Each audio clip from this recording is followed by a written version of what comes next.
1,000 Pine Points, Humble Thinker. He was first.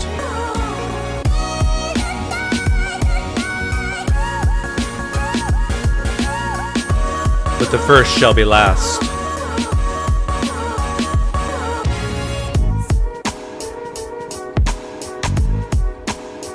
Sorry, Derek. Humble Thinker beat you.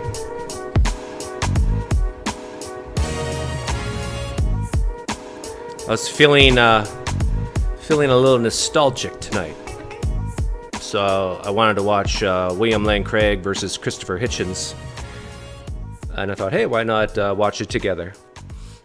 And it's a good quality video, so that's what we'll do. And also, in about, hopefully in under an hour, maybe 45 minutes, by the time we're done with this fun, Cam Spires will join me, and we will talk about the results of a critical thinking survey that he came up with, and I helped a little bit, and we distributed it to many Facebook groups and various social media platforms. It was 3 critical thinking questions, and then the 4th question was a demographic question. If you're a Christian, atheist, Muslim, Hindu, and we had responses from almost, I think, every category, from Jews, Hindus, Buddhists, other. So yeah, it's so we'll post the results. Which demographic won? I'll warn you, the results are pretty disappointing. Did anybody in the chat see this critical thinking survey that Cam put out? If not, let's see. Where is it? I wonder if I can put it in the...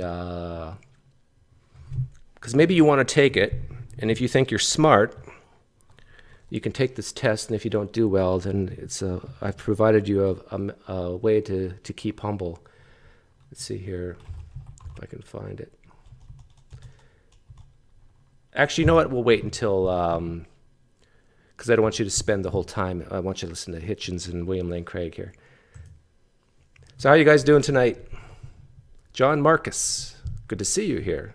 I appreciate you being here, because I think you're a Christian who thinks I'm lost, right? So it's good to see you listening to a lost person. But maybe I'm wrong. Maybe you're not the John Marcus I'm thinking of. Or maybe I'm mixing up names. Please share, Doug. Yeah, okay. Let me get it from Cam instead of me trying to find it here.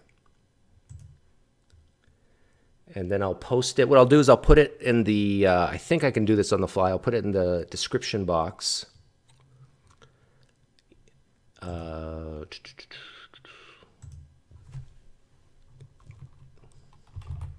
And then you guys, it will take you to a page, and it's 3 questions.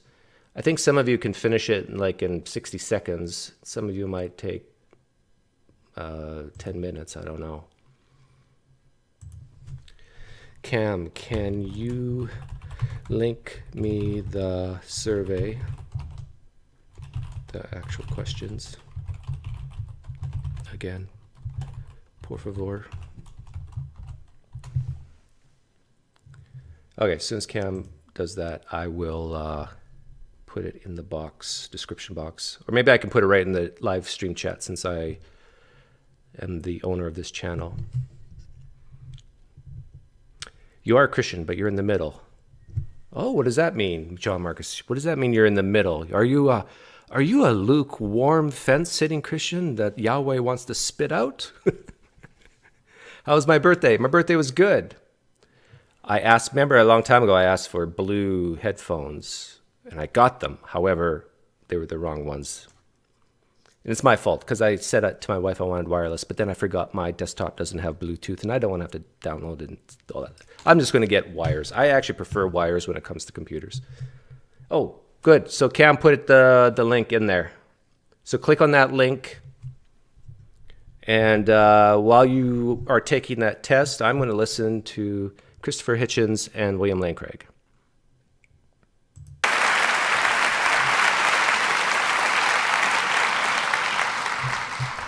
By the way, this happened on April 4th, 2009. This is a long debate, so I started it around 60% when they have like the 5-minute each rebuttals, and then they question each other, and then Q&A. So there's no way I'm going to try to listen to the whole thing.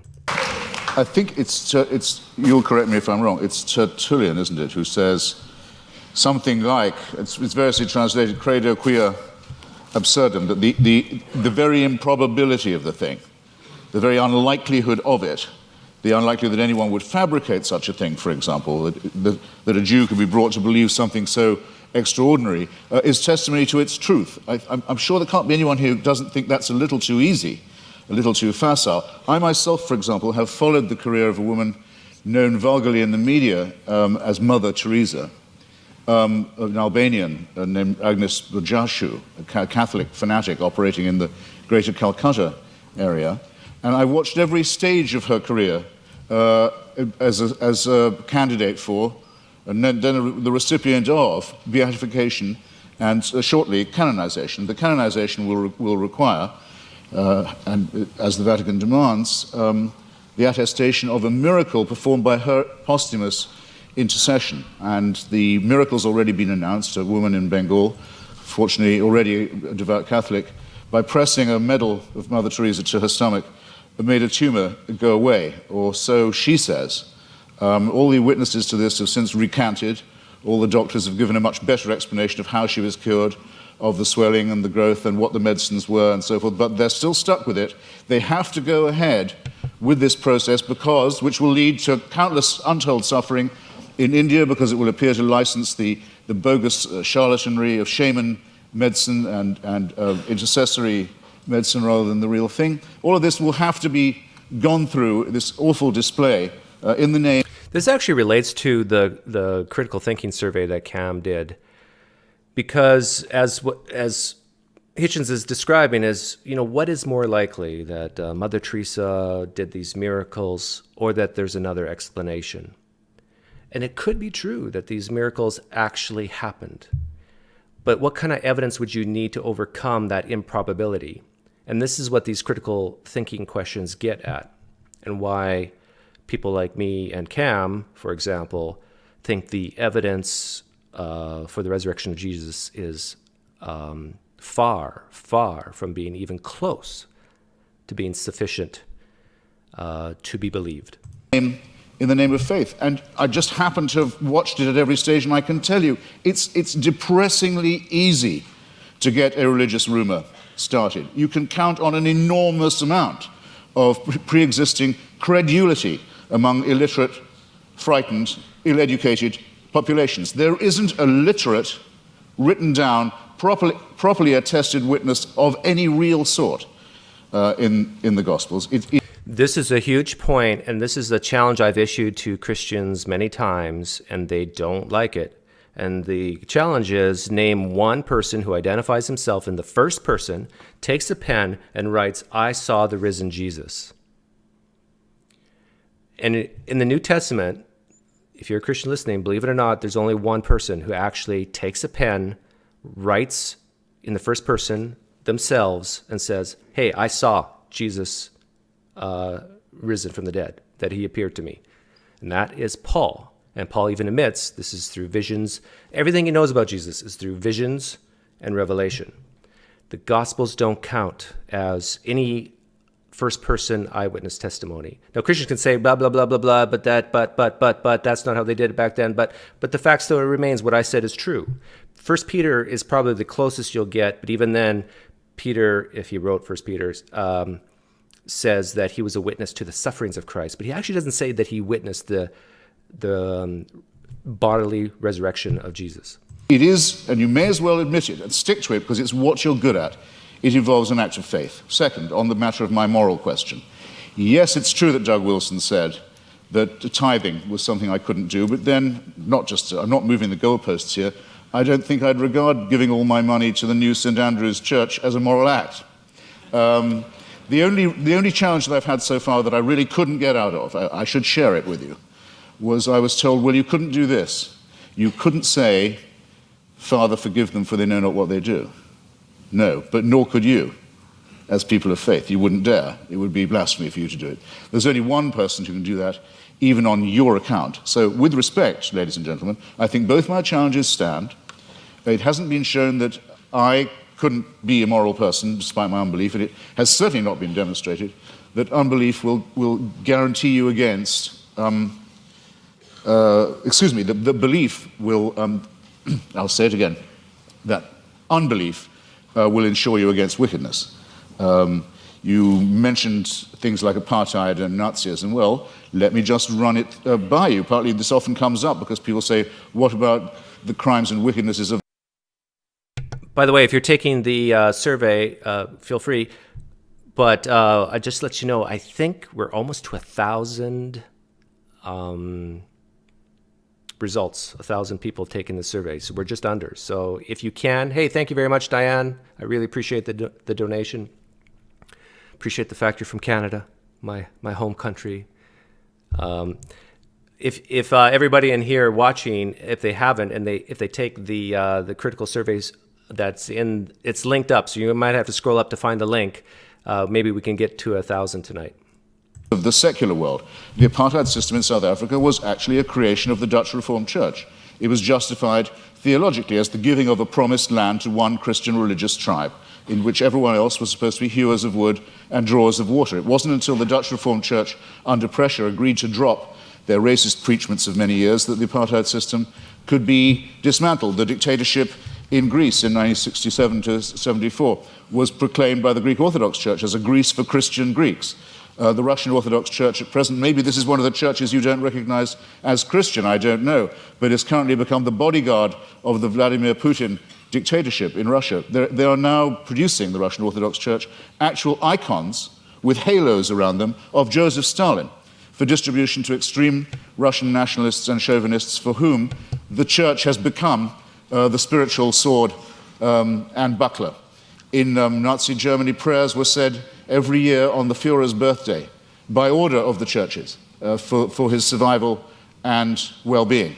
The first concordat signed by Hitler and by Mussolini in both cases was with the Vatican. If you take out the words fascist from any account of the 1920s and 30s, any reputable historical account, and you insert the words Christian right wing or actually Catholic right wing, you don't have to change a word of the rest of the sentence. And the third member of the Axis, the Japanese Empire, was led by someone who actually claimed he was himself a god, and to whom everyone in Japan was a serf and had to admit his godhead and divinity. And it was said to all of them... The reason why Hitchens is going into the morality is because just before this, the issue of morality came up between the two. And so that's why he's talking about, just because you believe in a deity doesn't guarantee you by any means that you're going to behave towards your fellow man in a good way. And just because you don't believe in a deity doesn't mean you'll behave towards your fellow man in a cruel way. Where would we know without the emperor? How would we know what to do? How would we know what a right action was? Without him, there would be screwing in the streets. There would be chaos. No one would know their bearings. Without our God, we would be rudderless. Many Japanese people, in fact, it's pitiful to report, still actually believe that. Now, I want to say, in other words, that religion is the outcome of unresolved contradictions in the material world. That if you make the assumption that it's man-made, then very few things are mysterious to you.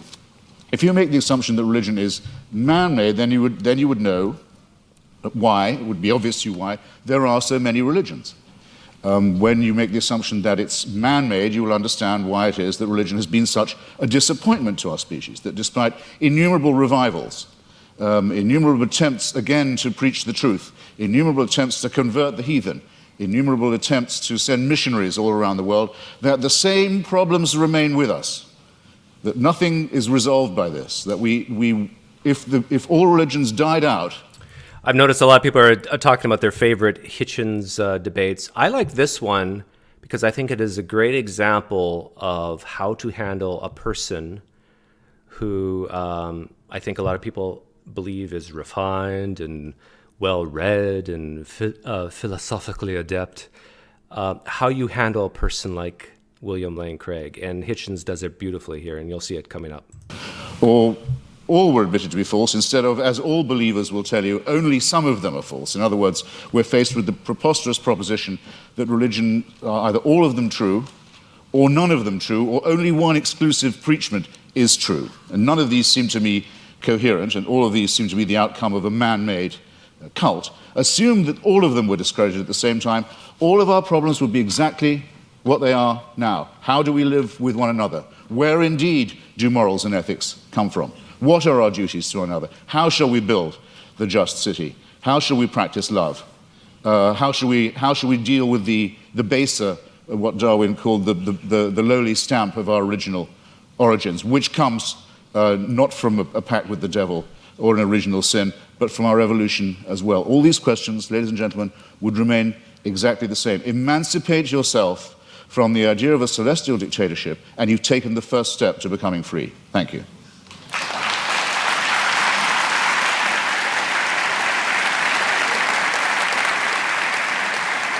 Dr. Craig, But I want to point out that Christianity is not about being free. In fact, it's about being a slave to Christ.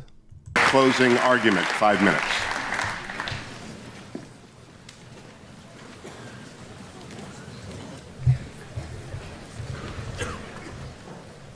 In my final speech, I'd like to try to draw together some of the threads of this debate and see if we can come to some conclusions. First, have we seen any good arguments tonight to think that God does not exist? No, I don't think we have. We've heard attacks upon religion. This is an important point, and I am a little sympathetic to this point. William Lane Craig, is we haven't heard any arguments to demonstrate or prove that God does not exist. So you have to remember the null hypothesis for a theist is that God exists, and you have to prove that he doesn't. So you really have to understand that is their null hypothesis. Whereas to a non-believer, the null hypothesis is no gods exist until you can demonstrate or prove otherwise. And so it's completely two different null hypotheses going on here. Christianity impugned, God impugned, Mother Teresa impugned, but we haven't heard any arguments that God does not exist. Mr. Hitchens seems to fail to recognize that atheism is itself a worldview, and it claims alone to be true, and all the other religions of the world false. It is no more tolerant than Christianity with respect to these other views. That's not the case for me, William Lane Craig. I basically say that I don't live my life like it's true. It could be true. I doubt it. I don't think it is. But I don't say that there can't be a God. Now, William Lane Craig would probably call me an agnostic at that point, but I call myself an atheist because I don't believe in any gods. Asserts that he alone has the true worldview, atheism. The only problem is he doesn't have any arguments for this worldview. I made a video a while back saying there are no good arguments for atheism, and I actually think that's, do I dare say, a clever way of talking to a theist. I've written that in many Facebook groups, in many live streams, Christian live streams, and they see PineCreek's name, they go, oh, PineCreek is here, they recognize the name, they recognize the channel, and I'll say, right in a Christian live stream, there are no good arguments for, and I capitalize F-O-R, for atheism. And they're taken aback, like, whoa, he admits that? But once you realize that, once you see that there's no good arguments for theism, you're left with that default position of not believing, of atheism, and this at least soft atheism. Just asserts it. So it seems to me that if you're going to have a worldview and champion it tonight, you've got to come to a debate prepared to give some arguments, and we haven't heard any. He did have an argument about evolution, but when I explained that, it actually turned out to be supportive of theism. Evolution actually provides evidence for the existence of a designer of the universe. So we've not heard any good arguments to think that atheism is true. What would an undesigned universe look like, William Lane Craig? True. Now, I presented 5 reasons to think that theism is true. And this is what God, or the God hypothesis, does give you. He asks, what does it give us? It explains a broad range of human experience, philosophical, ethical, scientific, historical, experiential. I find the attraction of the God hypothesis is that it is so powerful in making sense of the way the world is. For example, the God hypothesis explains the origin of the universe. Mr. Hitchens is... I just did a video. This video was made in 2009, and I showed a video, I don't know when that was, 2 weeks ago, 1 week ago, where William Lane Craig uses the deflationary theory of the universe for some reason, to help him believe in the second coming of Jesus. Don't ask me to explain it. But I have him on record saying that our universe could create a new universe. So if let's assume we're in that new universe and saying, where did this universe come from? We're looking around. How did it all start? Well, from a prior universe. And so at least from the perspective of our universe, it could have been created by another universe that precedes it, in quotes. And so therefore what William Lane Craig, at least from the perspective of our universe, no God required. Completely dropped this point in tonight's debate when we saw that in fact scientific and philosophical evidence points to a beginning of the universe out of nothing, and therefore to a transcendent personal creator of the cosmos. The teleological argument, the fine-tuning that is established in the initial condition. I've seen a lot of fine-tuning arguments. For me, the best way to talk about the fine-tuning argument is in one sentence, and that's basically, look, the fine-tuning argument is an argument for God, correct? And the theist says, yes, Doug, yes. I say, okay, so you're saying that God, symbolically fine-tuned all the dials for life, correct? Yes, Doug, that's about right. Are you saying God is now limited, that he couldn't have made the dials anything and still created life? Are you saying God doesn't have the ability to do that? Oh, no, God can do. It falls right apart. As soon as you admit that, it's very hard for a Christian to admit that God is limited to certain physical constants in order to create life. And if he's not limited, if he can do any physical constants and still create life like us, then the whole fine-tuning argument just fizzles. Of the universe, not to speak of in the biological complexity that then ensued. And again, Mr. Hitchens has dropped that in the course of the debate tonight. So we have a creator and an intelligent designer of the cosmos. Thirdly, the moral argument. We saw that without God, there are no objective moral values. Now, what William Lane Craig means by objective is God morals. Because William Lane Craig is on record, I have this on another video, where he basically says that if there is no God, there is no objective morality, and that his God, not just any God, but his God is the source for that morality. That's what he believes. So not the Allah God, not the Vishnu God. It's his God that's the source of morality. So this just makes, it's almost a tautology. He's saying that without his God, there's no God morals. That just makes sense, of course. If you're defining objective morality as the morality that flows from the nature of his God, then if his God doesn't exist, then those morals don't exist. But it almost reduces down to silliness, because I don't think William Lane Craig would feel too comfortable having his whole moral argument viewed that way. Without God, there is no God morals. And here Mr. Hitchens has consistently distorted the argument. He's portrayed the argument as, how would we know moral values if we didn't believe in God? We don't need to believe in a tyrant in order to find moral values. Unbelief doesn't produce wickedness. That is all irrelevant. The point is that there is no foundation on a naturalistic worldview for the moral values and duties that we both want to affirm. And he agrees with that. This is what he says, and I quote. He says, our innate predisposition to both good and wicked behavior is precisely what one would expect to find of a recently evolved species that is half a chromosome away from chimpanzees. By the way, I think the older I get, the more I talk to theists over the years, the more I think I should use other animals as examples when talking about morality.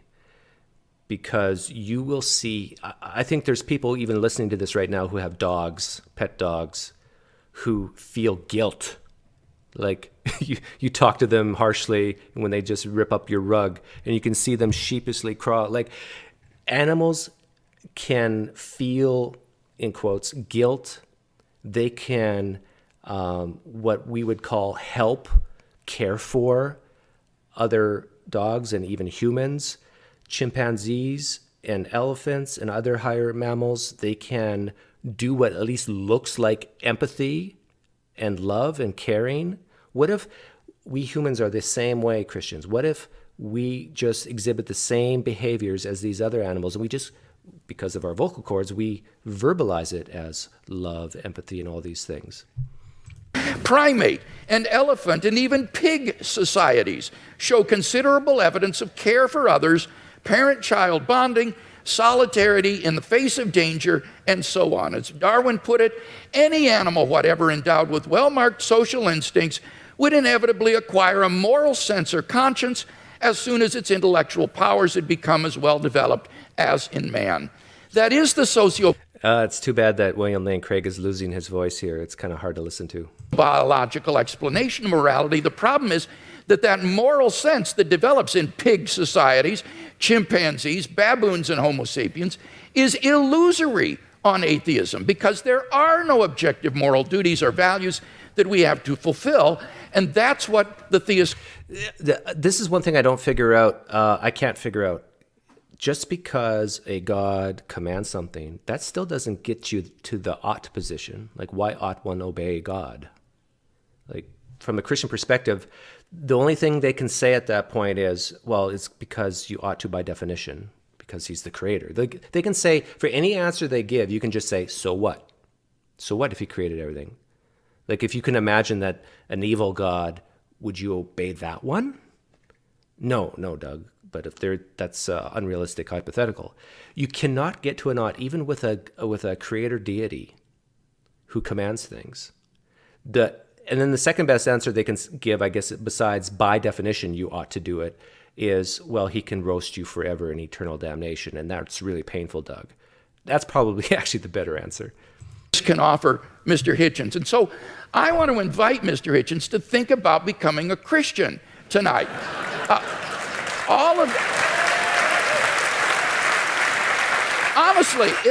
Honestly, if he is a man of goodwill who will follow the evidence where it leads, all of the evidence tonight has been on one side of the scale. And he wants to affirm objective moral values, so why not adopt theism? The resurrection of Jesus has gone unrefuted. The argument is... I got to hear that again. Theism. The resurrection of Jesus has gone unrefuted. Did you guys hear that? It's unrefuted. I guess it's over. The argument is not that it's too improbable to be false. The argument is that you need a historically sufficient explanation to explain why the disciples came to believe this. You need an explanation. And there isn't one apart from the empty tomb and appearances. Yeah, it's clear. There was an empty tomb. People saw that the tomb was empty. There was appearances of Jesus to other people. Case closed. Like, I don't understand why anybody would question that. But you see, the problem here, William Lane Craig, is if you're going to believe those reports in the Bible, in the Gospels, for example, then why even debate? Why even delve into the evidence? Just read the part where it says Jesus rose from the dead and you're done. In fact, you don't even need to hear about the witnesses. You don't even need to hear about empty tombs. Just read the part where it says in 1 Corinthians 15 that Jesus rose from the dead and you're done. But if you're willing to doubt that, then you're willing to doubt those resurrection appearances and that there even was a tomb and so forth.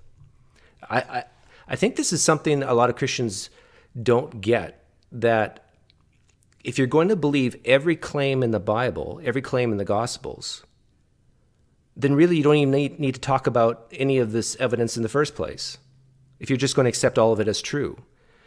But once you get yourself to say or to question that maybe this verse didn't actually happen in the past, then you're going to start questioning that verse and then that verse, and then that verse. And before you know it, you're going to say, maybe there were no resurrection appearances in the flesh. It's not a matter of rumor because the empty tomb was public knowledge in Jerusalem. It would be impossible for Christianity to flourish in Jerusalem in the face of an occupied tomb. That's just so false for so many reasons. Christianity was like a no-name, nothing religion when it first started. Nobody cared about it. And by the time people started writing the Gospels about it, probably in Rome or Greece, this was a lifetime after, and anybody who could have said otherwise was probably dead and were 1,000 miles away. Finally, the immediate experience of God. If there's anybody watching or listening to the debate tonight who hasn't found God in a personal, experiential way, then I want to invite you as well to think about becoming a Christian. I became a Christian as a junior in high school, and it changed my entire life. And I believe that if you'll look into it honestly with an open mind and an open heart, that it can change your life as well. Okay, I want you to listen to that again. And especially if you're a Christian, I want you to imagine William Lane Craig as a Mormon. So William Lane Craig is now a Mormon.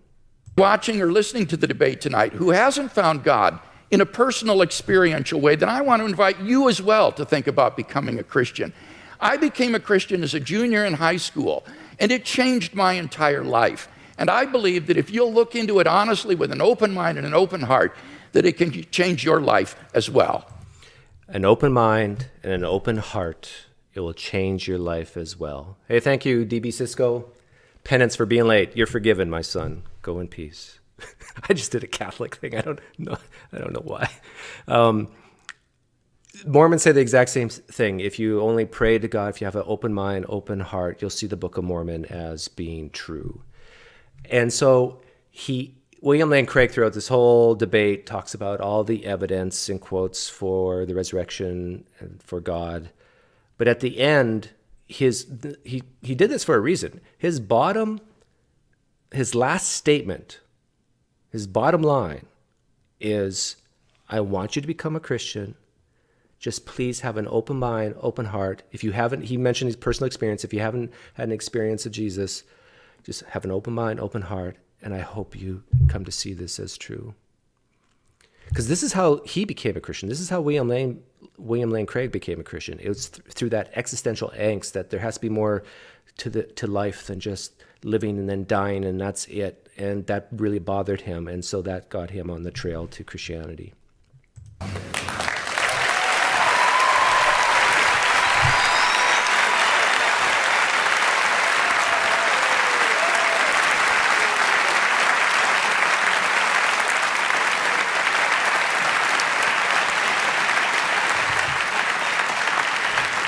Mr. Hitchens has yielded his time, and therefore we move to question.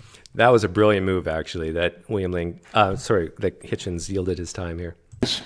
And we are directing those questions to students tonight. I want to repeat something Dr. Hazen said. There are stupid questions. I want to add to it, we are uninterested in your opinions, only your questions matter to us. I don't know where the microphone is. Can we hear the first question? Each participant will answer every question. Dr. Craig, Mr. Hitchens, thank you so much. It's been great listening to you both. My question is for Mr. Hitchens. Mr. Hitchens, in your book, God is Not Great, you say that, quote, there are 4 irreducible objections to religious faith, end quote. The third being that religious faith, quote, is both the result and the cause of dangerous sexual repression. Never. I'm so glad there's no evidence that this is true. Thank you. Okay, that was the Q&A. I'm going to back it up to the cross-examination part. That was more interesting.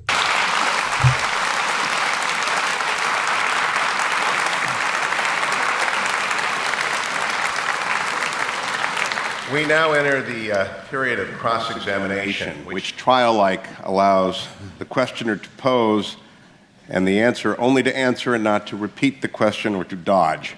6 minutes of questions begin to Dr. Craig, followed by 6 minutes of questions to Mr. Hitchens. Dr. Craig, your questions for Mr. Hitchens. All right, let's talk first about whether there are any good arguments to think that atheism is true. Now, it seems to me that you're rather ambivalent here, that you say, you redefine atheism to mean a sort of atheism or non-theism. That's what it means. But how do you distinguish then the different varieties of non-theism? For example, what is normally called atheism, agnosticism, or the view of verificationists that the statement God exists is simply meaningless? Well, I mean, there are different schools of atheism, as you say, but there's no claim I know how to make that says atheism is true, because atheism is the statement that a certain proposition isn't true. So I wish you'd get this bit right, because it's there you go again. Well, I just... I can sort of understand why theists and Christians in this case are so perturbed about this. And it's because they feel like they're always doing all the work, all the heavy lifting. It's like they're always having to defend. And all the atheists can say is, I'm not convinced it's true. And so a part of me empathizes with the Christian here. But I do think it is, since and here's another problem. The whole concept of God from the Christian point of view is just so clear. It's like, oh, this is what God is. This is who God is. But when you look at the whole world, there's so many definitions of God, it's some of which people like me are not even aware of. How can we have a positive disbelief in something we're not even aware of? So the whole point about soft atheism, whatever you want to call it, is that I just don't believe any gods exist. Now, I will take the positive disbelief stance on things that I've investigated, like Christianity, and I'll give evidence why I think it is not to be believed, or that the evidence is terrible, and so forth. So I will kind of help the Christian a little bit and say, I will take a little bit of burden. I'm willing to do that. Now, I'm not saying all atheists need to do that, but I'm saying I'm willing to do it. I'm willing to take the burden that Christianity is probably false. But I'm not omniscient. I could be wrong. Devoted a little time to this. I said, it is not in itself a belief or a system. It simply says you can get by better, probably, we think, without the assumption that no one who wants you to worship a god has ever been able to come up with a good enough reason to make you do it. Now, so the point is, though, that on your definition of atheism or non-theism, it really embodies a diversity of views, such as agnosticism, what is normally called atheism, or this verificationism. Now, which of those do you hold to within this umbrella of atheism? Are you an atheist who asserts the proposition God does not exist, or do you simply withhold belief in God in the way the agnostic does? Right. On some days, I'm a great. No, I'm not going to do you that much of a favor. On some days, I'm a great admirer of Thomas Huxley, who had the great debate with Bishop Wilberforce in Oxford at the Natural History Museum about Darwinism in the mid-19th century, and who was known as Darwin's bulldog. We would now say Darwin's pit bull, and who completely trounced the good bishop.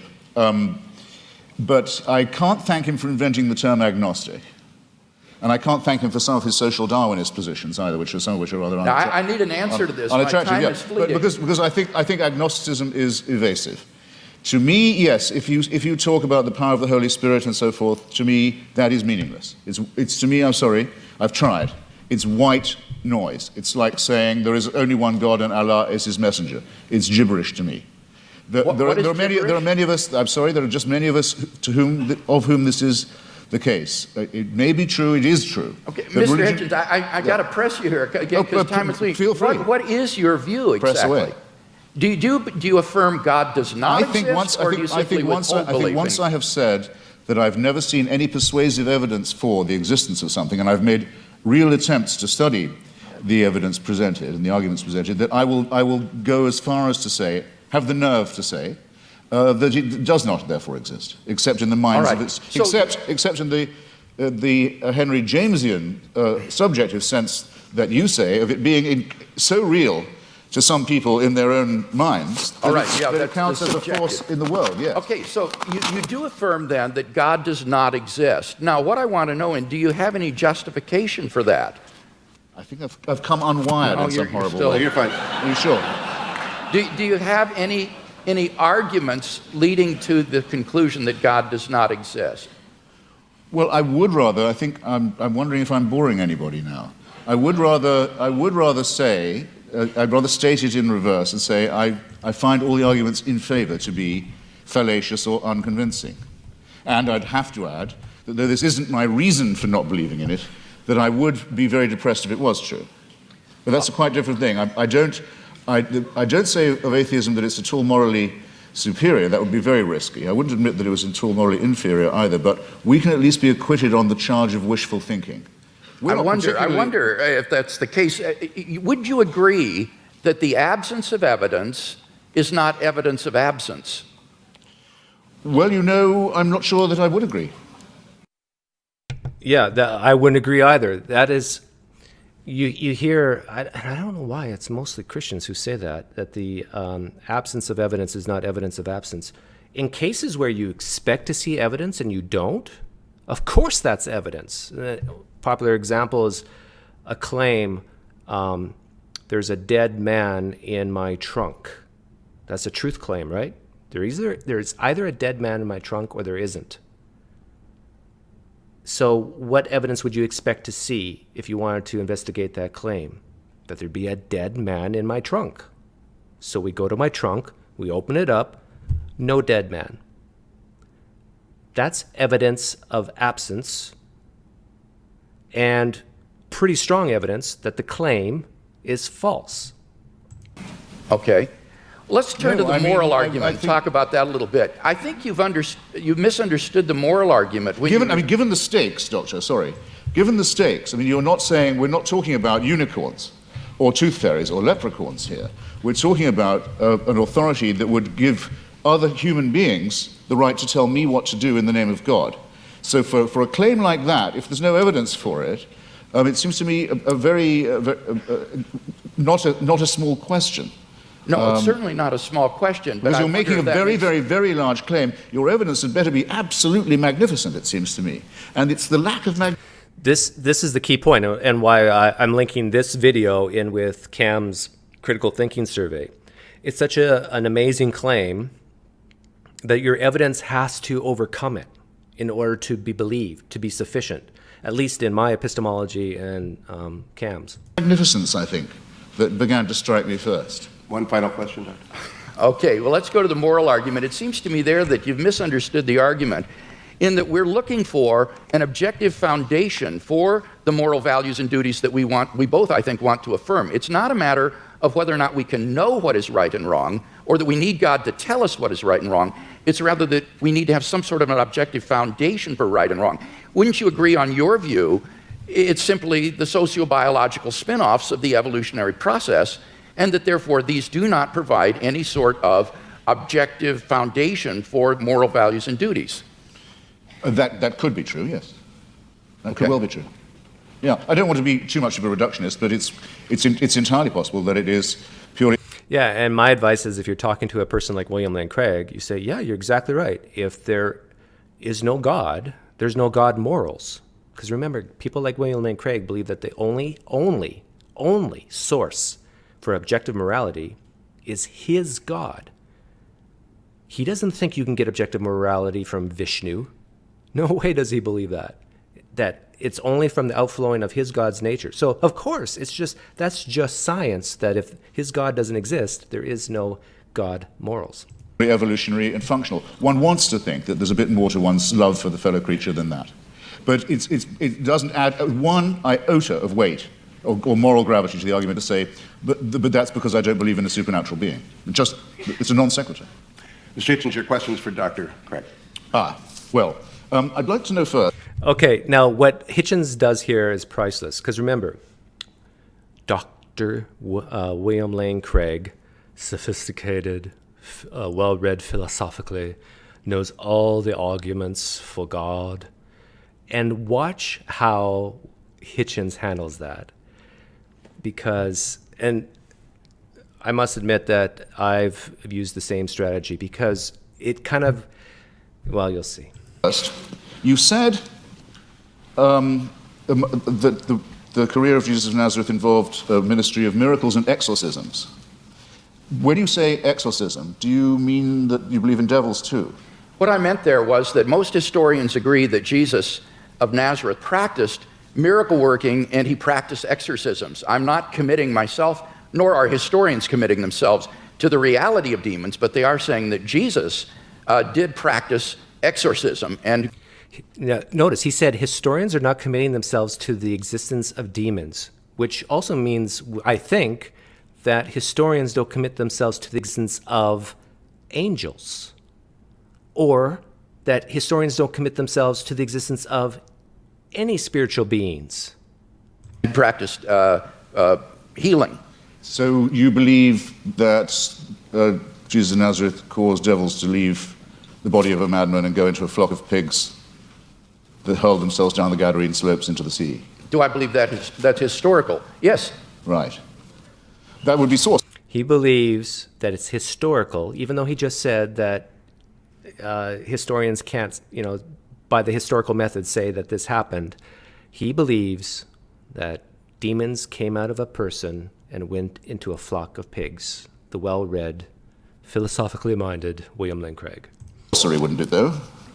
No, it would be an illustration of Jesus' ability to command even the forces of darkness, and therefore an illustration of the sort of divine authority that he was able to command and exercise. This, as I say, is illustrative of this unprecedented sense of divine authority that Jesus of Nazareth had, that he even could command the forces of darkness and that they would obey. So whether you think... Forces of darkness. Here we have a PhD talking Star Wars language.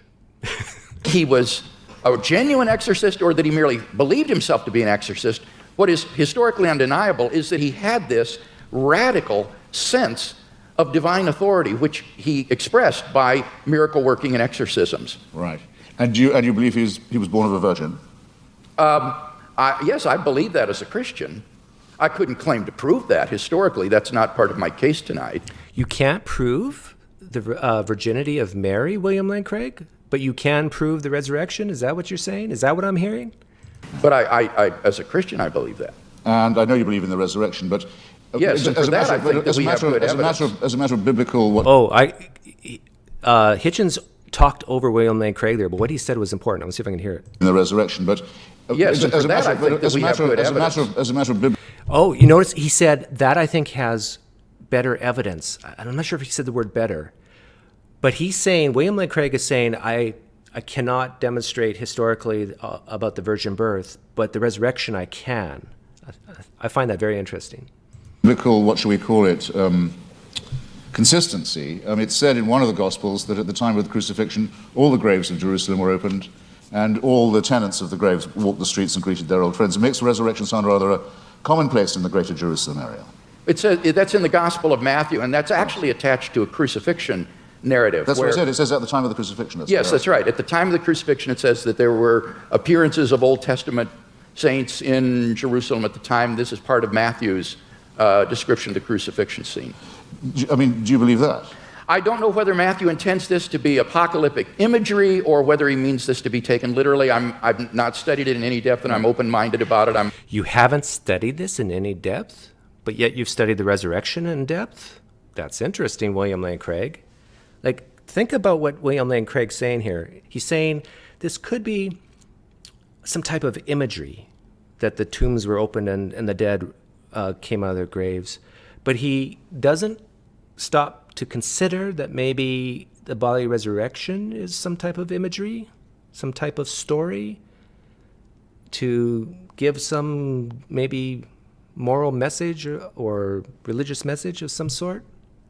Why does he not accept that claim that the dead came out of the graves, but he does accept that there was resurrection appearances? Maybe just because there's more independent sources and only Matthew says it? And if so, that he's starting to use the historical method, but then you got the problem of the synoptics are not independent, at least mostly not. and that they all borrow from each other. We don't know who wrote them. They don't critique their own or state their own sources.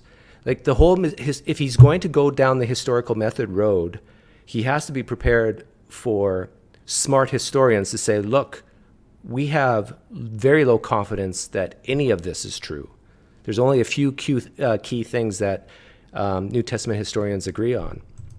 I'm willing to be convinced one way or the other. You see, the reason I'm pressing you is this because, I mean, we know from Scripture that the Pharaoh's magicians could produce miracles. In the end, Aaron could outproduce them. But what I'm suggesting to you is even if the laws of nature can be suspended and great miracles can be performed, it doesn't prove the truth of the doctrine of the person who's performing them. Or would you not agree to that? Not necessarily. I think that's right. So somebody could be casting out devils from pigs, and that wouldn't prove he was the Son of God. I think that's right. In fact, there were Jewish exorcists. The only point that I was trying to make there was that this was illustrative of the kind of divine authority that Jesus claimed, especially since he didn't cast them out in God's name, or he didn't perform miracles by praying to God. He would do them in his own authority. So that Jesus exercised an authority that was simply unheard of at that time, and for which he was eventually crucified. Unheard of at that time? He exercised an authority unheard of at that time? I kind of doubt that. I think there were many people at that time who said that they're exercising the authority of a deity. Because it was thought to be blasphemous. Well, it was thought to be blasphemous to claim to be the Messiah, to be exact. I mean, the people who got the closest look at him, the Jewish Sanhedrin, thought that his claims were not genuine. So remember, if you're resting anything on eyewitnesses, the ones who we definitely know were there thought he was bogus. But, okay, I think I've got a rough idea, assuming you make that assumption of his pre-existing divinity, that it's a presuppositionalist case, I can see what you're driving at. Well, no, I'm not a I've got another question for you, which is this. How many religions in the world do you believe to be false? I don't know how many religions in the world there are, so I Well, could you name... Well, fair enough. I'll see if I can't narrow that down. That was a clumsily asked question, I admit. Do you regard any of the world's religions to be false? Me? Do you regard any of the world's religions to be false preaching? Yes, I think, certainly. Would you name one then? Islam. That's quite a lot. Pardon me? That's quite a lot. Yes. Do you think it's moral to preach false religion? No. So religion is responsible for quite a lot of wickedness in the world right there. Certainly. Right. I'd be happy to concede that. I would agree with that. So if I was a baby being born in Saudi Arabia today, would you rather I was me or a Wahhabi Muslim? Would I be? Rather be what? Would you rather it was me, it was an atheist baby, or a Wahhabi baby?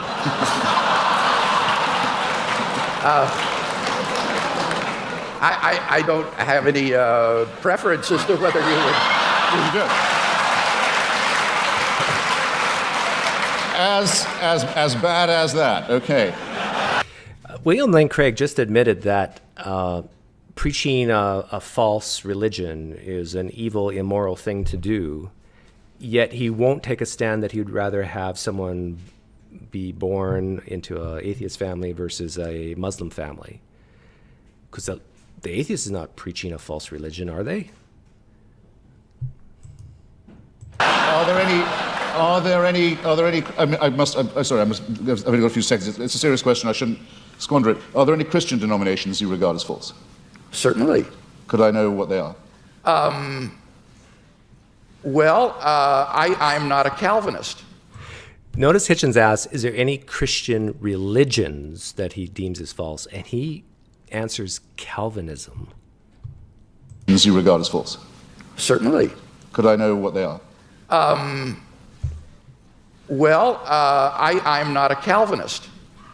For example, I think that certain tenets of Reformed theology are incorrect. I would be more in the Wesleyan camp myself. But these are differences among brethren. These are not differences on which we need to put one another in some sort of a cage. So within the Christian camp, there's a large diversity of perspectives. I'm sure there are views that I hold that are probably false. But I'm trying my best to get my... He says, I'm sure there's some views that I hold that are probably false. How would you figure that out, William Lane Craig? Which of your beliefs are false and which aren't? Do you have any system, any guides, any markers, any way at all for you to say, maybe no one saw the resurrected bodily Jesus? How would you figure that out if that happened to be the truth? My theology straight, trying to do the best job, but I think all of us would recognize that none of us agree on every point of Christian doctrine, on every dot and tittle. Before Mr. Hitchens succeeds in launching another series of religious wars among Christians, let's get to the responses. 7 minutes are each. Dr. Craig. So the question I have to myself about that is, why do you think Hitchens, or why do I think Hitchens asked that question about Dr. Craig? Which religions, do you believe in false religions? Which ones and why? Are there any Christian religions or cults that you think are false, and why? He's with, maybe he's not doing this directly, but he's kind of hinting at the outsider test for faith there. Like, why do you think people believe in the same God you do, but have a completely different take on it? One that you would say yourself, William Lane Craig, is evil and is false and is destructive. Why have this concept of God? How can you be so confident in your view that you have the right belief? And William Lane Craig even admitted that he could be wrong on some of his beliefs. Why the confidence in yours when you admit that you don't believe all the other various Christian sects and denominations, that they might be false, or that they are false and yours isn't? Wouldn't you expect that if a God existed and really loved you and really wanted people to know the truth, that he would make it clear to his creation? I think that is strong evidence that the beliefs are so varied amongst religions, and not only that, even within a religion, that pretty strong evidence that this is man-made stuff. Okay, Cam, if you're in the chat, come on in. Actually, let me open up my Appear. So we're going to talk about a survey that Cam did, and we're going to provide the results. I think we're probably pretty close to 1,000 entries. It was a critical reasoning test. Cam, come into Appear. And we'll show the questions, hopefully, and show the results by religious affiliation or no religious affiliation. Let me get rid of this.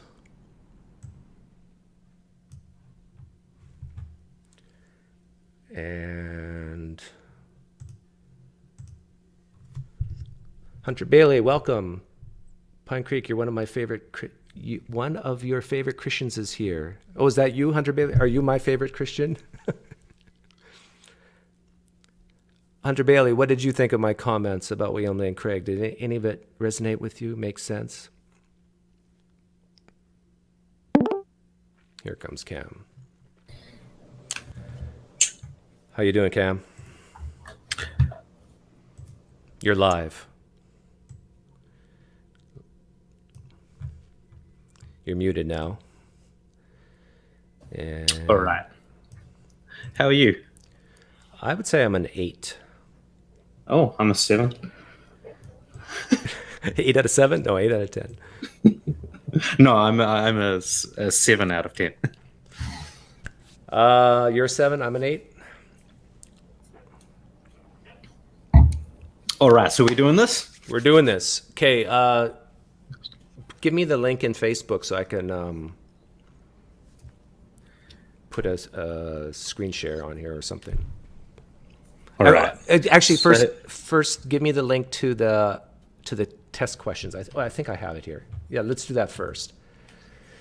All right. Should we? And then should we explain the answers? Yeah, I think once we've gone through. Oh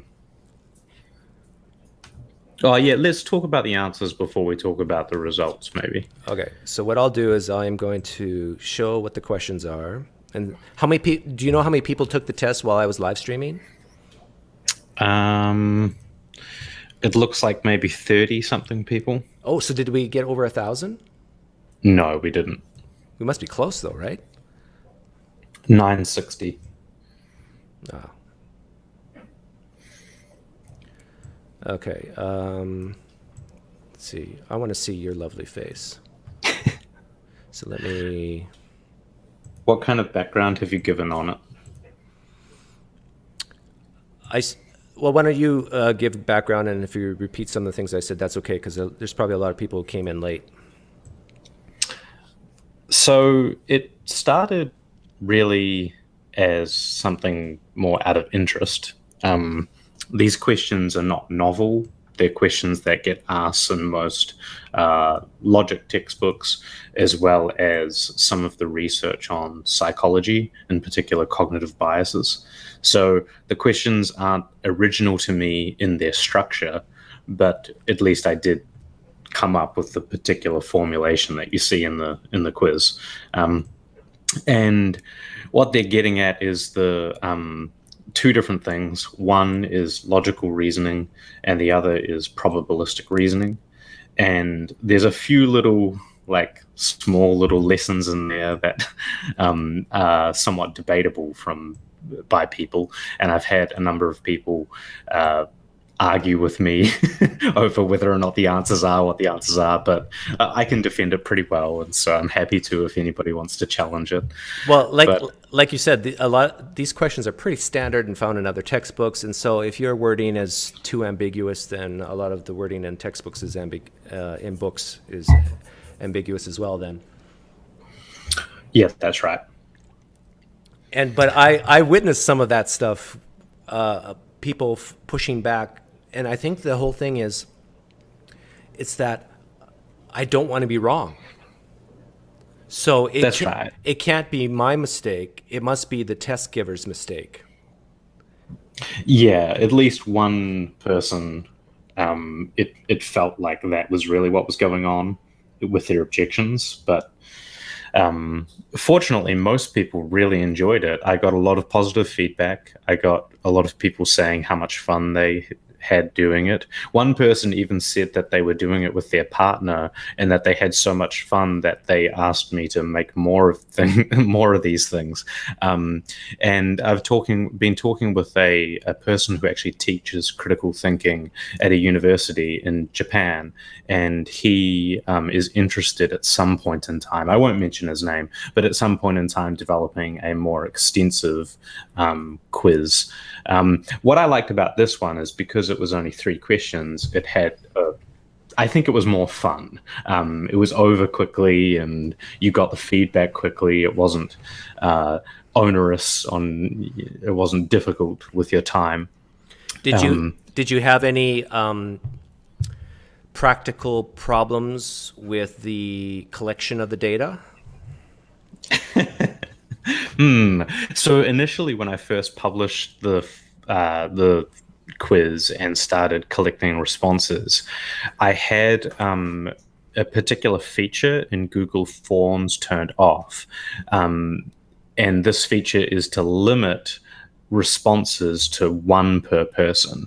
And the way that Google Forms does that is by requiring you to sign in. So I had that feature turned off because I wanted to lower the barrier of entry so people weren't put off submitting it. But then through the course of the submissions, as I was paying attention to them, I did notice some suspicious behavior on the part of one individual, well, at least what appears to be one individual in particular. I don't know if you were suggesting I go into detail on that, Doug. But No, I don't think you should go into detail that people would get it wrong and then immediately retake the test and get it right. I don't want you to say anything like that. Okay, so let's go through the... So anyway, the short of it is that after I started noticing some abuse of it, in particular, some people who were quite clearly submitting it just like over and over again, I then turned on the feature that made it so you had to sign into Google, which is a bit of a bummer, but... Yeah. Okay, so why don't you go through the questions and give the right answers? Sure thing. So, question 1 here, the idea behind this is testing your ability to understand an argument, in particular its structure, its logical structure. And so, logically valid is this concept in logic where if the premises are true, then the conclusion follows. And so a question like this is difficult to answer because it's not really asking what you think it might be. What you think it might be asking is which one sounds reasonable, which sounds like a kind of a reasonable argument, or that it would have like a reasonable conclusion. And you can see at the first answer here, if the moon is made of green cheese, then the sky is green. The moon is made of green cheese, therefore the sky is green. You can see with this that, I mean, we all know that the sky isn't green. But the moon is made of green cheese. And we all know that the moon isn't made of green cheese. And so it just sort of like, it feels wrong. But if you look at the structure of it, it's actually using an inference rule called modus ponens, which is commonly used. And while the premises of this argument, in particular, the if condition, the if premise, and then the second premise that the moon is made of green cheese, while those things are both false, the logical structure of the argument is valid. Yeah. And so modus ponens is basically, if you have an if-then statement, it works forwards, but not backwards. That's right. And so if we get to the second one here, it actually makes this error of, which has come to be called affirming the consequent. The reason why it's called that is because the second part of the statement, the then it is raining, that part is called the consequent of the argument. And the first part, the if the ground is wet, that's called the antecedent. But anyway, affirming the consequent is when your second premise asserts that the consequent of the first premise is true, and then you conclude that the consequent is that the antecedent is true, and so it's called affirming the consequent. But anyway, it's not a logically valid inference, and it's a common fallacy that we fall prey to. And we're going to very soon, after we go through these 3 questions, we're going to show what percentage of people got each question right or wrong, and I think off the top of my head, still over half of the people who took the test got question 1 wrong, but we'll look into that. No, it's more than half got it right, but not by much, right? Yeah, it's not too much. But yeah, we'll look into it. Okay. But what I want to say is that, like, I just want to preface it is that, like, getting these questions wrong is not a bad thing. Like, it's not. I mean, it means that you made an error in judgment as you were answering the questions. Perhaps if you sat with it a lot longer, you might reason it through. And it certainly doesn't imply anything about your intelligence or anything like that. So if you're a participant out there who got the answers to the questions wrong, don't feel bad about it. You're in good company. Wait a minute, Cam. Are you saying that if someone gets this first question wrong, I should still interview them? I don't answer that. To be perfectly honest, that's going to depend on whether or not they got at least one of the other ones right. Like, I think if they got all of them wrong, then maybe it might not be as good as another interview candidate.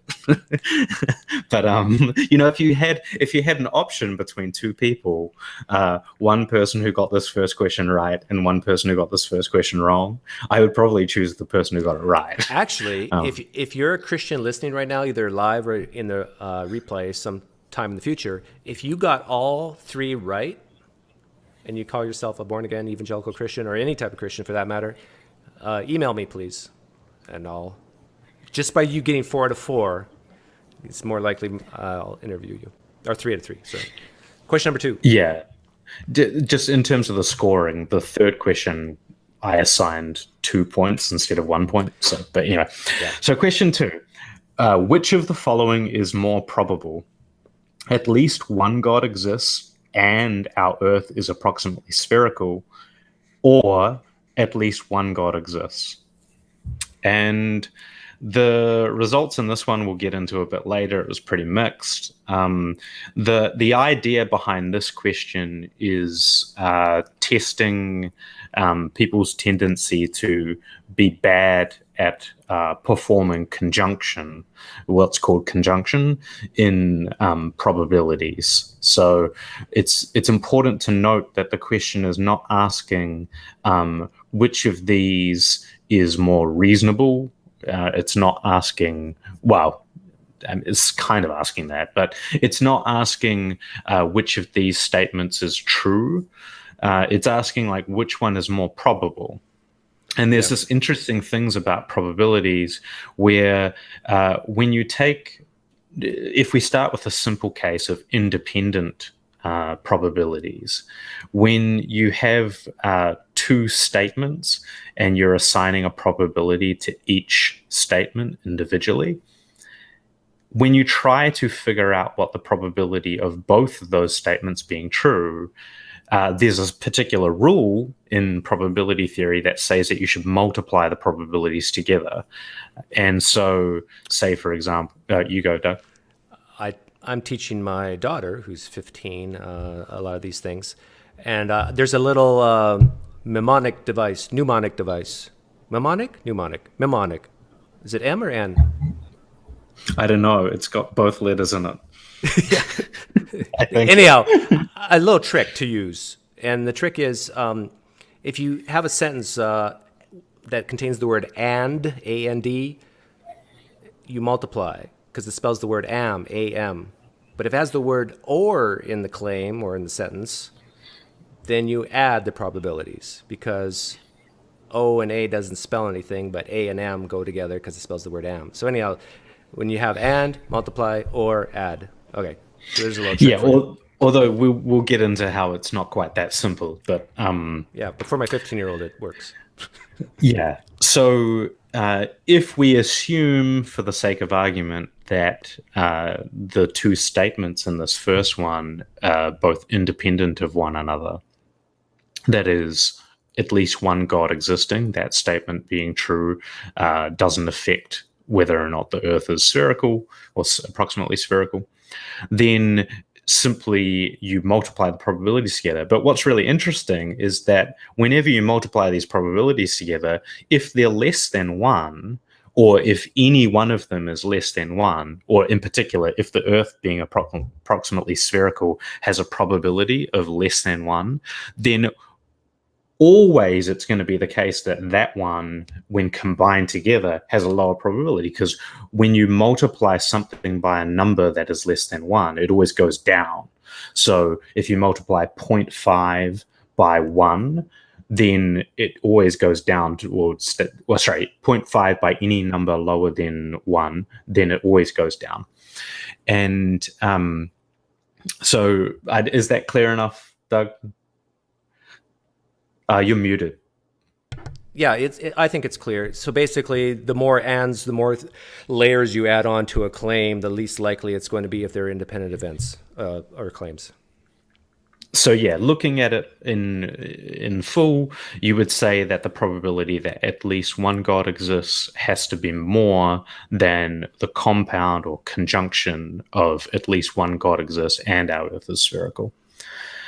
Okay. Unless you think it's absolutely certain and there's no possible way that you could be wrong that the Earth is approximately spherical. But I think that that's being overconfident. I mean, I don't want to give credence to the flat earthers, but I think that if you can't imagine a way that you could be wrong about the shape of the Earth, then you're not thinking about it hard enough. All right. So this final question. This was the toughest one.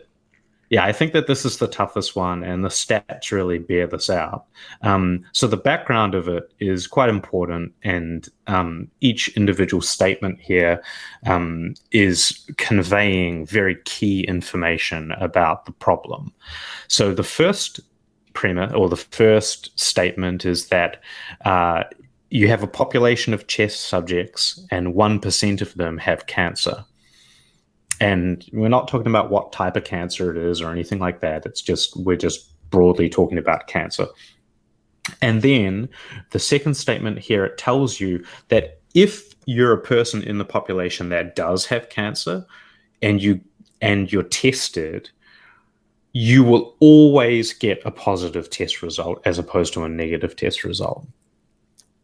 The third statement here is telling you that when you're somebody who doesn't have cancer in this test population and you get given a test, there's a 1% chance that you will get a positive test result, even though you don't have cancer. And then the last part here is that you're looking at a patient within this test population who happens to test positive. And this is where a lot of people get things wrong. How should we go about tackling this, Doug? I like to keep things really simple. So let's say you suck at math and you want to look at this intuitively. We know that 1% of the general population has this type of cancer. But you're given new information that this person tested positive for cancer. So we have new information that should increase the probability of cancer. So that, I think, without doing any math, your intuition should say the answer should not be 1%. That's right. So now you're left with 99 and 50. Now this is where it gets a little trickier. Now I have a way that I think about it, but I do think about it in terms of odds. So I can give what will probably be a slightly more intuitive way than odds. Okay, go ahead. So it's to imagine the following.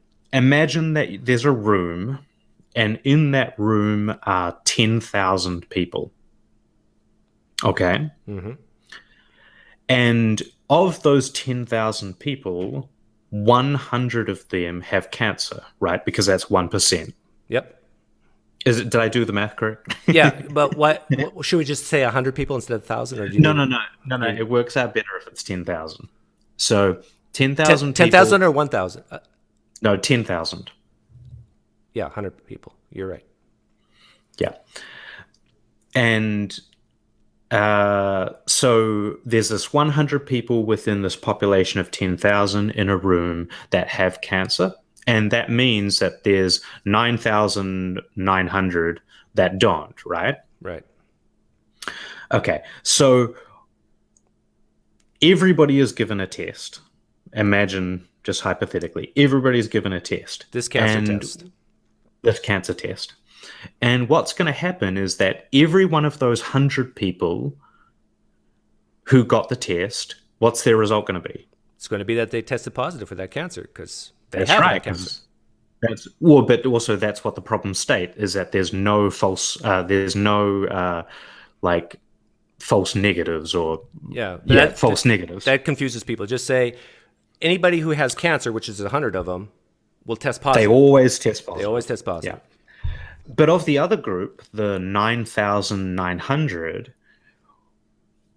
all of those people are also given the test. And what test result did they receive? Well, 1% of that 9,900, they got a positive result, right? Because we said that when a patient doesn't have cancer, that's the 9,900 group, they test positive 1% of the time. So that's 99. It ends up being 99. So what ends up happening is if you remove all of the other people from the room who don't test positive, so they got a negative test, and you just leave the people in the room that tested positive, you have 100 of them who tested positive and they have cancer, and 99 of them that tested positive and they don't have cancer. So if you pluck any one individual out of that room, what are the odds at random? What are the odds that one of those individuals will have cancer? And of course, it's going to be around 50-50, right? Because you got 100 versus 99. That's if you do 100 divided by 100 plus 99, it's effectively like 100 over 200 and 50-50. It's slightly more than that, but ever so slightly. It's almost 50-50. This is this is the way I described it to my daughter. So basically, you can have cancer or no cancer. Now, what do we know before we do any testing? What do we know? We know if we had 100 people, there would be one person with cancer, 99 with not. But now we get new information. The information is that we have 100% of the people who take this test, who have cancer, will test positive, 100%. But of the people with no cancer, 1% will test.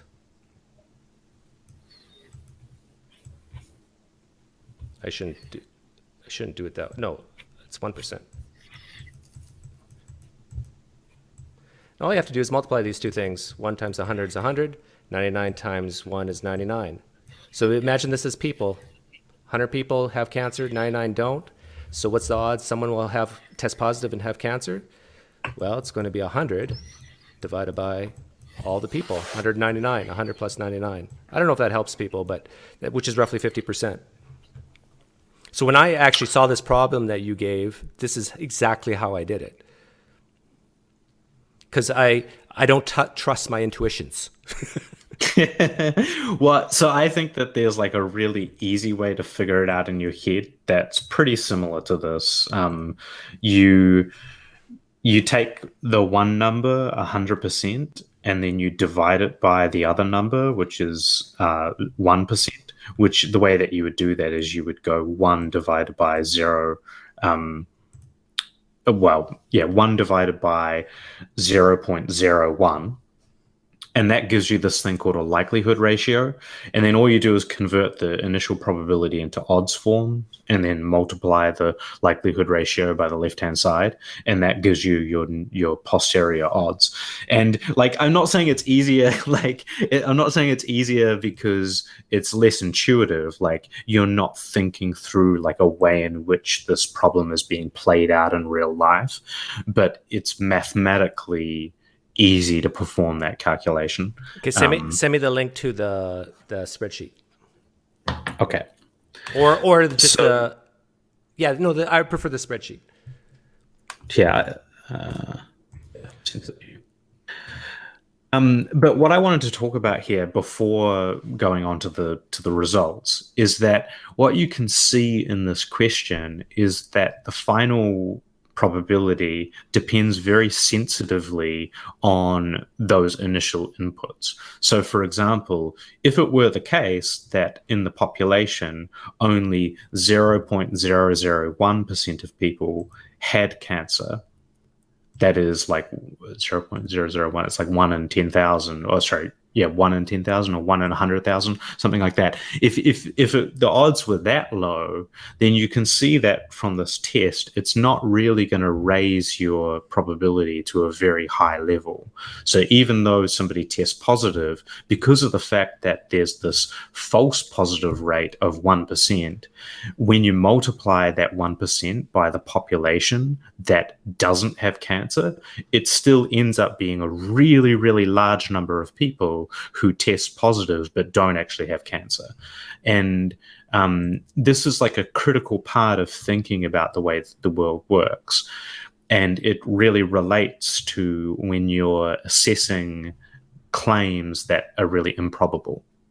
So I don't know if you want to go very deep in this, Doug, but like the idea is that like if somebody claims to you something that is very, very rare, like it seems, you just like on face value, it's just like, wow, that's like not something that like I know. And as an example would be maybe a friend of yours owning a nuclear weapon. It's incredibly rare for individual people in a population to own a nuclear weapon. So rare that I actually think there's probably very few, if any, examples at all of an individual owning such a weapon. I actually want to apply this to the resurrection in a bit, but we'll go into the results. And maybe you don't want me to do that, but this is why. Well, let's do the results. Okay, so we had 961 people respond to this, and this was issued on January 14th, I think, right, Cam? So that sounds right. So, and why is it mostly atheists? It's because Cam and I are probably more active on Facebook groups in atheism, which was posted. People probably know Cam and I better in those groups, so maybe they're more willing to maybe participate. I don't know. But we did put this in as many. In fact, I even tried to put it in answers in Genesis, but it didn't work. So we did try to put it in a diverse range of groups, Christian groups and theist groups, whatever we could think of. And atheist groups. And so the vast majority were And I also posted it in Muslim groups and Hindu groups, and I tried to get a broad range of perspectives. And the other includes Jews. Yeah, those are the Jews, Hindus, pantheists, polytheists. What else? I'll show you later. But anyhow, let me bring up the hardcore results here.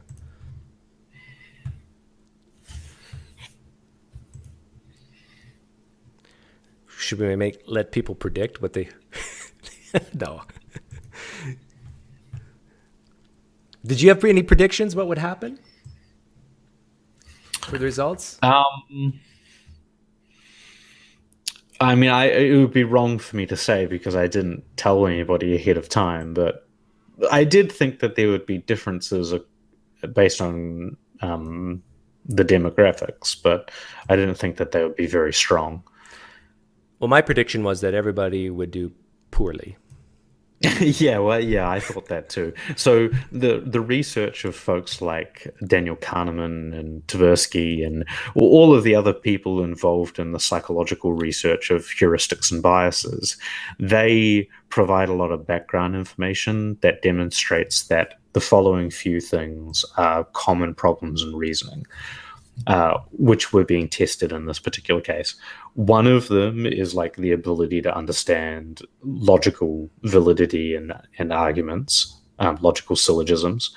The other is the ability to understand what's called conjunction and probability, which has come to be, the inability to understand it has come to be called a conjunction fallacy. And then the final thing is the inability to understand how base rates affect outcomes of statistical testing. And this has come to be called base rate fallacy or base rate neglect.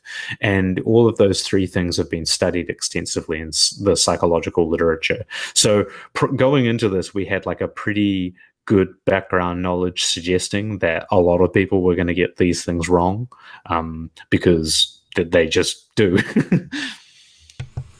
Yeah, so it looks like naturalists had the highest score, but there's only 25 of them. Basically anything below 30, statistically they say 30 is the minimum you need for a representative population sample, but even that's probably way too low.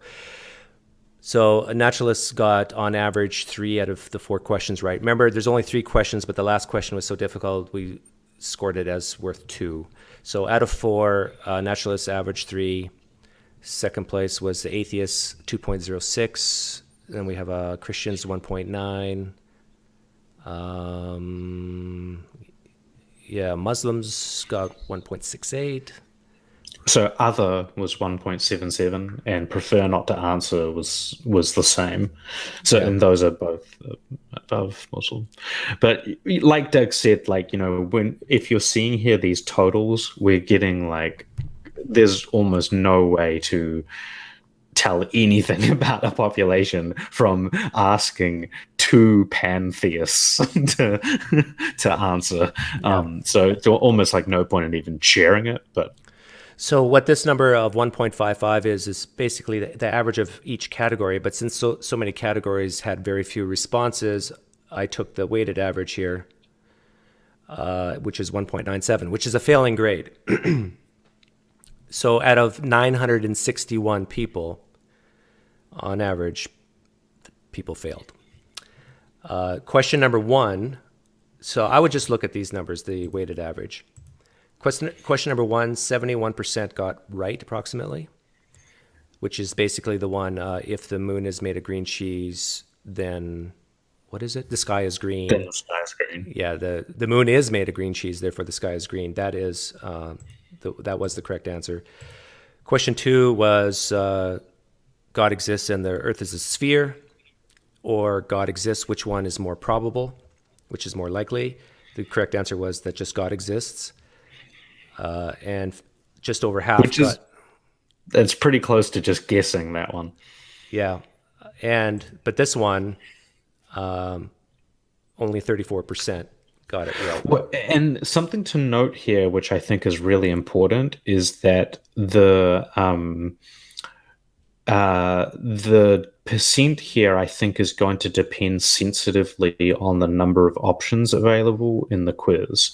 And the first two questions, they only had two options available. So if you think of it just like you're flipping a coin and using that in order to answer the survey, there should be like around about 50% chance that you're going to get it right. Whereas on the final question, we're looking at three different options that were made available to answer. So a 33% would be what the chance result was. And what we're seeing here is the weighted average is like slightly above chance. Yeah, and my cousin Leon made a good point. He noticed naturalists scored the highest, and his point was, well, you have to be pretty bright to even know what a naturalist is. and so it kind of skews the it's a bit of a biased selection there. But you decided to go with all these various categories so you could just cause more problems in tabulating? I think at the time I was making it, I was trying to be comprehensive. I mean, obviously this isn't comprehensive. One category that I missed that I actually would consider to be a separate category from all is agnostic. And I never sent this survey to my friend Steve McRae because I think he would have wanted to crucify me as a result of it. But I do see agnostics as being like a genuinely distinct category, and I suspect that many of the people who fall into the other category are actually agnostics. Did you have an agnostic drop-down box option? No, I didn't. And this is the thing is that, I mean, a lot of atheists consider agnostic and atheism to be things that aren't mutually exclusive. So you can use agnostic as like a modifier, right, which pertains to a knowledge claim about either theism or atheism. But within the like philosophical literature, it's not really used that way that commonly. Well, everybody knows that. Everybody knows that agnostics are functional atheists, anyhow. Functionally, yeah, exactly. Okay, so I want to relate this to why this matters, and some practical examples for things I do on my channel. Let me make me bigger here and raise me up. Do you want to be on the bottom or top? No. I prefer the bottom.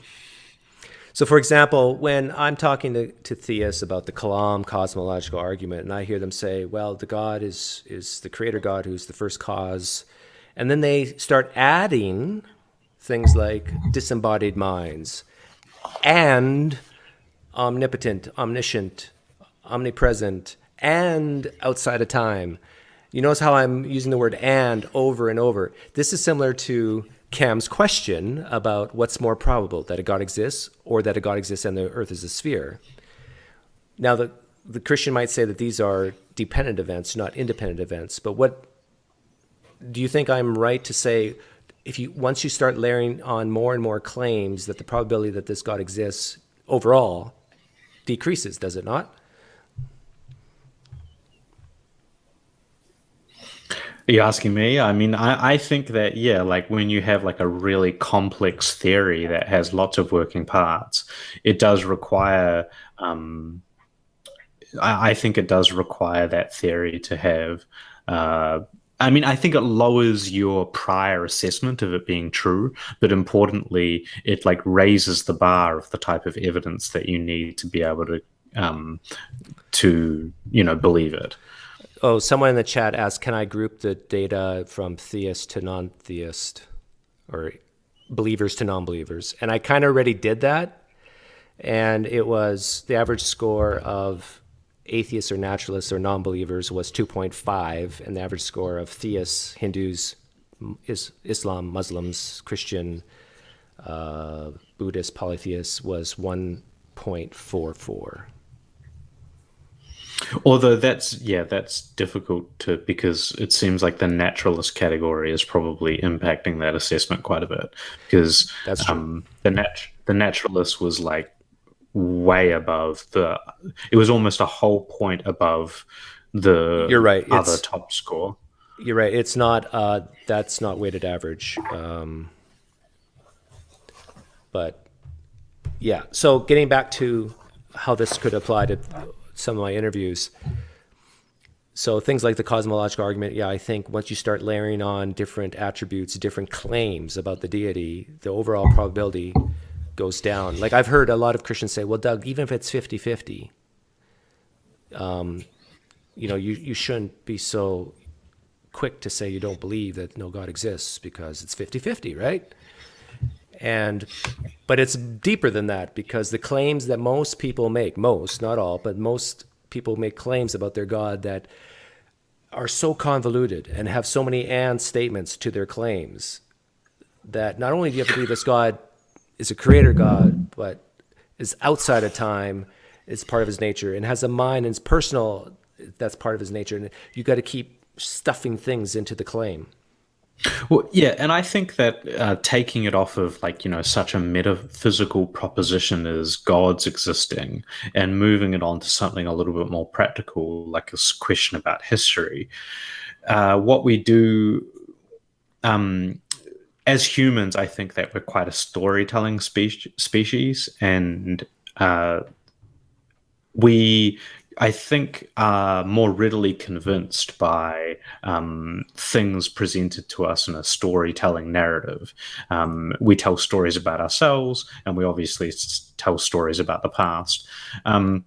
But when you have like a historical claim, the more bits and pieces that you add on to that historical claim.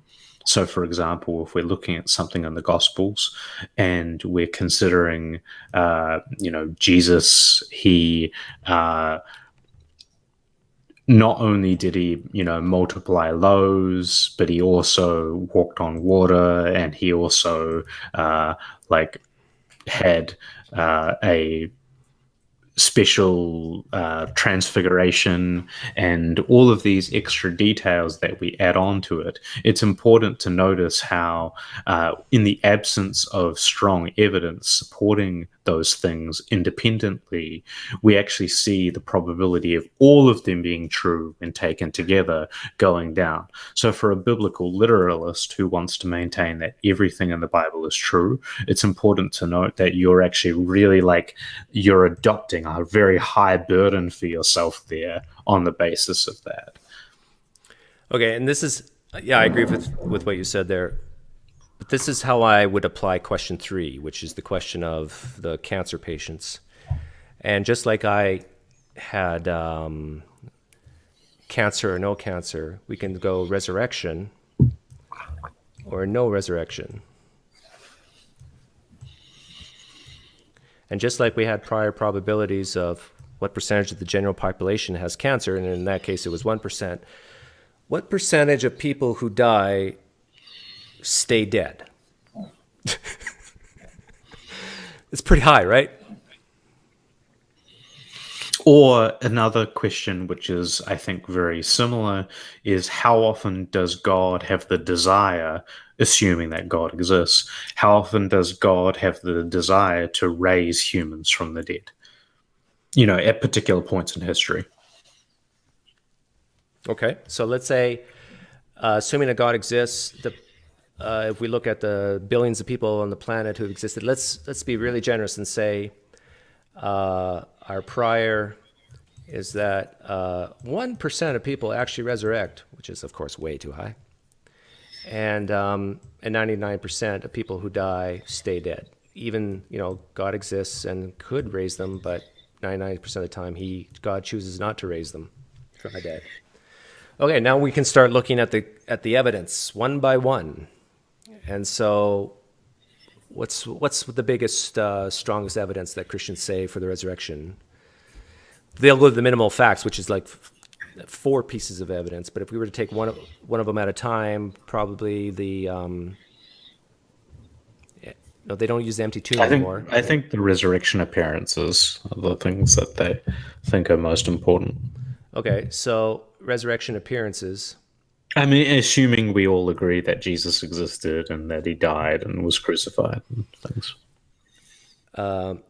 So just like the cancer situation, we have this test. The test is whether or not you have cancer. And 100% of the time, if you do have cancer, the test will be positive. So what would be the test here? The test is that if Jesus did Like 100. Yeah, you go. if Jesus did rise from the dead, 100% of the time, people would report that or see that, or some of them would see it. Whoever saw it would say so. Is that accurate? Is that... Yeah, and maybe we could just focus in, like you mentioned earlier in the stream, how within the New Testament literature, we really only have one first-hand person claiming to have seen a vision of a resurrected Jesus. But would I be safe to say that whoever did see, even though it was only Paul in the New Testament who first person said it, that 100% of the time that they would be right, that they saw... Yep. If Jesus actually did rise from the dead and Paul saw it, that test would be positive that he saw it. Now, what percentage of the people who take the test that they saw a resurrected person are mistaken or wrong or lying, fibbing, telling a story? So all the ways in which it is the case that they didn't really have a veridical experience of Jesus, that is, one that really was a resurrected Jesus, but they would say that they did anyway. You know, and of course there are many, many ways in which this could happen. Delusions and hallucinations and lying and...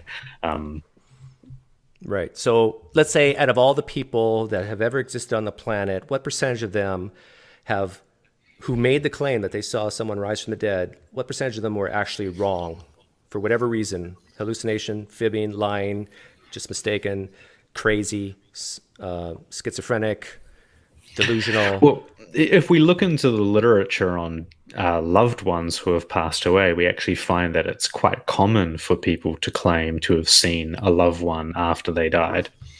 So let's say it's 99%. We'll give the benefit of the doubt that 1% are actually who claim to have seen someone rise from the dead actually were correct. They actually did see something external to themselves, a person rise from the dead. So just like I did with the cancer one, just view these as people and multiply down. Prior probability of someone rise from the dead, 1%. 99% of people who die stay dead. 100% of people who witness someone who's actually risen from the dead will report that they saw that. I mean, sorry, to stop you here, I mean, I think that, like, people would thoroughly dispute the 99% thing that you just said there. But anyway. Meaning that it's too low? No, that it's way, way too high. Like, Christians would try. Which one? This 99, the top one or the bottom one? The bottom one. I mean, of course, like, most, like, both Christians and non-Christians would say that the prior probability here of resurrection 1% was way too high, but they would also say that this 99%, the second one that you have here, that's way too high too, because really what that's saying is, like, if it is the case that somebody didn't resurrect, there's a 99% chance that they would say that somebody did. Okay, so what do you think is a better number? I mean, I think that, like, it's difficult to say a number for that, but what my point, I think you would have to really, really work it through. But I think that the literature showing that people claim to have seen loved ones after they die is definitely, like, a body of evidence that tells us that, like, it's very common for people. So say, for example, maybe in the population, maybe 5% of the time that a loved one dies, they say they have an experience and they claim to have had an experience of their loved one after they died. So 5% of the population claim that they've seen a resurrected loved one. Okay. So when we multiply 99 times 5... If you're interested in looking at the literature on this, I don't know if the 5% value is right, but like grief visions is one of the key terms that you would look for if you're doing a literature search. So what we have here is we have 495 people who claim to have seen a resurrected body, but are mistaken because there is no resurrection. This is in the no resurrection column. And we have 100 people where there was actual resurrection, that's the truth, and 100 people reported it. They saw it.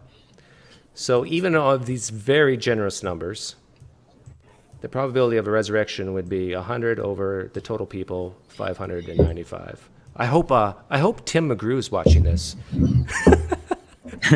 Well, the thing is, though, is that Tim McGrew argues that this, like, we're summarizing Tim McGrew's argument using the second set of numbers, the 100% and the 5%. Tim McGrew would actually tell you that he thinks that when you take those things in a ratio to one another, he would say it favors resurrection by, like, 10 to the power of like 39 or something like that. I don't remember exactly what the value is, but it's like 10 multiple, like it's got like 39 zeros after it. And so he would say that even if it were if you were being so generous to say that the probability of a resurrection is 1%, we should be almost certain that Jesus rose from the dead on the basis of the evidence that Tim thinks that he has from the New Testament. So I think that you're set up here like greatly. By the way, Doug and I didn't like talk about this ahead of time, like at all. But I think you're set up here, Doug, like greatly. It puts you on the back foot in a discussion with Tim McGrew. Because if the type of likelihood ratio you're arguing for is the one that you just wrote down on the paper, then Tim McGrew would not only dispute that, but he would also say that if you assume the probability of resurrection was 1%, you should become a believer, Doug. That's what he would say to you. Like on the basis of the probabilities that he argues for, the likelihood ratio in particular, he would say, oh, you should become a Christian. You should become a Christian right now. No. He could say you should become a believer in resurrections, but not necessarily a Christian believer. Yeah, I mean, I think he takes that to be... no, because like the second column was, for example, Paul's resurrection appearances. But anyway, if we really want to talk about Tim McGrew's argument, he includes a lot of things from the Gospels as part of his argument. But each thing that a guy like Tim McGrew would include from the Gospels, we could run each individual analysis like this. Like, what's the probability that there was a guy named Mark who was an associate of Peter who accurately wrote things down? You know, what's the probability that there was mistakes and that it wasn't actually Mark and blah, blah, blah, blah. And it just becomes a huge mess of low probabilities multiplied by low probabilities, does it not? Well, he would argue that it becomes a glorifying conjunction of what he would call like likelihood ratios or consequent probabilities that each individually stack up to make really powerful evidence for the resurrection of Jesus. Yeah. It's like we get all these bankrupt companies and put them in one big pool, one big vat, and stir them together, and we get one profitable company out of it. It's like, I think that's a great analogy, by the way. That's basically how I view it. Right, but I think the logic of Tim McGrew's argument is actually correct. The problem is that his assessment of the evidence is incredibly flawed. For example, I mean, we probably shouldn't go into it. Yeah. So my last question to you is, so based on these results, Are you saying atheists are smarter than Christians? Oh, goodness, no. No way. In fact, I don't think really you can infer anything from these scores. I mean, the only thing that you can infer is on the basis of the population that I surveyed, who of those subpopulations, who got the answer right on each individual question. And I think that beyond that, you can't infer anything. It's just like the only thing that you can infer is what the data is directly stating, like that atheists happen to get 56% of question 1 right. and they have, sorry, 75. I read 75. Yeah. Sorry, I was looking at the overall. Well, what I think the safe thing to infer from all this is that we could all do better with our critical reasoning abilities. Yeah, definitely. I think that the fact that question 3 lines up almost directly with chance is pretty concerning. Yeah. Because I think that's like the best question out of all of them is the one that teaches you how to recognize how the likelihood of something on your background knowledge affects like how your evidence changes your final belief. Okay. Any final thoughts? I'm going to start the music, I think. Yeah. Oh, tell them the new study you're doing, or do you don't want to? Oh, I mean, I can talk about it, but it's not. It's hard to tell whether or not it's going to come to anything. But a friend and I are working on developing questions to survey New Testament scholars and the general public. We're going to be providing the ability. Well, not the general public, but like people who are non-scholars but super interested. The idea is to ask them questions about common problems or common hypotheses in New Testament criticism, and then survey the field. And it's going to be difficult to get this out to a lot of New Testament scholars, but what we're hoping is that we'll be able to get a few people on board and they'll share it with their colleagues and things like this. Let's get this database bigger than Gary Habermas's, public, available for all to see, and put Habermas out of business. Yeah, that would be nice. I do really don't like the methodology that he used. It'd be nice to see publicly available assessment of a representative sample of New Testament historians and what they really think about the state of the evidence of the New Testament. And so if you want any more information, you can ask me about it through Facebook. If you want to be involved at all in designing the questions, feel free to hit me up and make some suggestions. Currently, I have covered all of the basics and the types of questions you would find in an introduction to the New Testament. And yeah. And I want to apologize to William Lane Craig. He was scheduled to come on tonight to defend himself with that debate that we went over, but we ran out of time. So sorry to William Lane Craig that we couldn't fit him in. Sorry, Billy boy. Maybe next time. Poof or drown, Cam. Poof or drown. Definitely poof for me. and I'm not just talking about myself. Poof for me as well. Good night, everyone. Thank you for hanging out. Really appreciate the donations. See you next time.